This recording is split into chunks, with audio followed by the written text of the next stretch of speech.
अस्सलाम वालेकुम दोस्तों, अभी आपको ताज़ा तरीन देते हैं खबर पुर्तगाल से कि वहाँ पर आइमा के ख़िलाफ़ बहुत सारे देसी कम्युनिटी के लोग जो पाकिस्तानी, इंडियन और बंगाली थे, उन्होंने एहतजाज किया है। उन्होंने एहतजाज इसलिए किया है कि उनको जो है ना, वो जो उनके रेजिडेंट कार्ड्स हैं ना, एक तो मिल नहीं रहे, और जिनको मिले हुए हैं और ऑलरेडी एक्सपायर हो चुके हैं वो उनको रीन्यूअल नहीं करके दे रहे। उसमें एक साल हो गया है, हालांकि ये 1 महीने का काम होता है लेकिन साल से भी ज़्यादा हो गया है। तो वहाँ पर जो देसी कम्युनिटी थी उन्होंने एहतजाज किया है आइमा के दफ्तर के बाहर। आइमा वो इमिग्रेशन का ऑफिस है जो वहाँ पे रेजिडेंट कार्ड देता है, फिंगरप्रिंट्स लेते हैं। तो आइमा के दफ्तर के बाद बड़ी तादाद में जो हमारे पाकिस्तानी, इंडियन और बांग्लादेशी भाई थे, उन्होंने एहतजाज करके अपना एहतजाज कार्ड करवाया कि जी हमने अपने वतनों में जाना है, हमारे कार्ड एक्सपायर हो चुके हैं, हम ट्रैवल नहीं कर सकते, तो इसलिए हमें जो है ना वो हमारे रिन्यूअल का प्रोसेस तेज़ किया जाए। इनमें वो लोग भी शामिल थे जिनके फिंगरप्रिंट्स हो चुके हैं और अभी तक पहला कार्ड नहीं आया।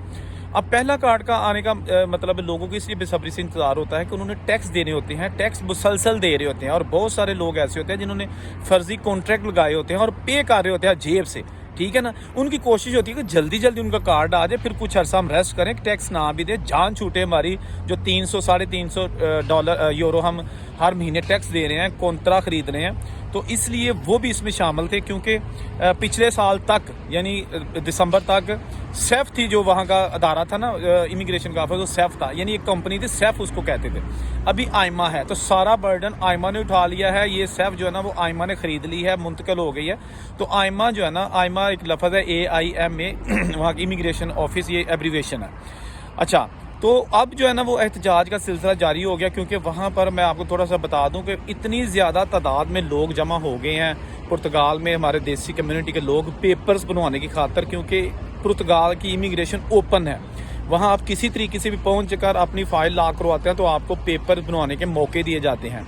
उसका एक प्रोसेस है। किसी को 6 महीने बाद फिंगरप्रिंट्स की डेट आ जाती है, किसी को 18 महीने बाद, और 12 टैक्स देने के बाद, यानी 18 महीने का अरसा हो गया हो आपको पुर्तगाल में और 12 टैक्स आपने दिए हों, मुकम्मल टैक्स 280 यूरो पर मंथ, तो फिर उसको आइमा वाले ईमेल करते हैं कि आप अपने आगे फिंगरप्रिंट्स दें। तो फिंगरप्रिंट्स के बाद महीना 2 महीना मैक्सिमम लगता है और आपका कार्ड आपके घर बाई मेल आ जाता है।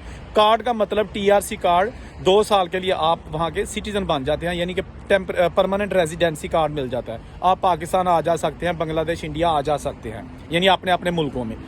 तो वो कार्ड भी अभी लोगों को नहीं मिले। मैं ऐसे लोगों को भी जानता हूँ जिनको 1 साल हो गया है, उन्होंने फिंगरप्रिंट्स दिए हुए हैं लेकिन अभी तक उनको कार्ड नहीं आए, और वो बहुत सारे पैसे ऑलरेडी दे चुके हैं।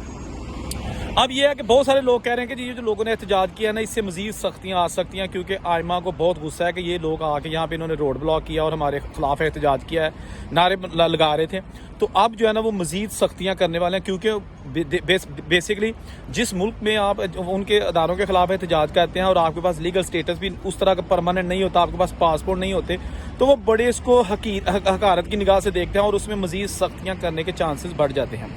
पुर्तगाल इस वक्त हॉट केक बना हुआ है इमिग्रेंट्स के हवाले से, और लोग पूरी दुनिया से कोशिश कर रहे हैं कि वहाँ पहुँच जाएं, जलालत बर्दाश्त कर लें, लेकिन शायद वहाँ के कार्ड मिल जाएं, पेपर्स मिल जाएं, पासपोर्ट तक हम चले जाएं। दुबई से बहुत सारे लोग, बहुत सारी फैमिलीज बच्चों के साथ वहाँ शिफ्ट हो चुकी हैं। दुबई में उन्होंने 20-20 साल मेहनत जो की है वो पुर्तगाल में बैठ कर खा रहे हैं। वहाँ पे ना बिजनेस है ना जॉब है, तो वो अपनी जमा पूंजी खा रहे हैं सिर्फ इसलिए कि हमारे पास यूरोपियन यूनियन का पासपोर्ट आ जाएगा, पुर्तगाल का पासपोर्ट आ जाएगा। पुर्तगाल का पासपोर्ट जो कि 180 मुल्कों में वीज़ा फ्री एंट्री देता है। It's more powerful passport. तो पावरफुल पासपोर्ट लेने के लिए लोग वहाँ पे बहुत ज़्यादा तादाद में जमा हो गए हैं, और आइमा जो इमिग्रेशन ऑफिस है वहाँ पर एप्लीकेशंस का रश बढ़ गया है, स्पीड स्लो हो गई है। तो स्पीड स्लो होने के बायस जिनके कार्ड ऑलरेडी बने हुए हैं और रीन्यू होने हैं वो भी मसाइल का शिकार हैं, जिनके कार्ड नहीं बने वो भी परेशान हैं, और बहुत सारे ऐसे लोग हैं जो जर्मनी, इटली, फ्रांस वगैरह में बैठे हुए, और ये जो एजेंटों के ज़रिए वहाँ फाइल ला करवा के, तो एजेंटों के ज़रिए ही फर्जी तौर पर अपने आप को पुर्तगाल का एम्प्लॉय शो करके टैक्स जमा करवा रहे हैं। तो वो भी मुसीबत का दुचार है कि हमारा बने वो कार्ड, ताकि हमें जो लीगल स्टेटस मिले और हम भी अपने मुल्कों में जा सकें। क्योंकि ये मोस्टली वही लोग हैं जो 8-8, 10-10 साल से यूरोप में आए हैं, उनके कागज़ नहीं बने और पाकिस्तान, इंडिया, बांग्लादेश नहीं जा सके। पुर्तगाल का पेपर लेने के बाद वो इस काबिल हो जाएंगे कि वो अपने मुल्कों में जा सकें। बहरहाल ये छोटी सी खबर थी पुर्तगाल में एहतजाज के हवाले से। देखते रहिए मिस्टर बेग।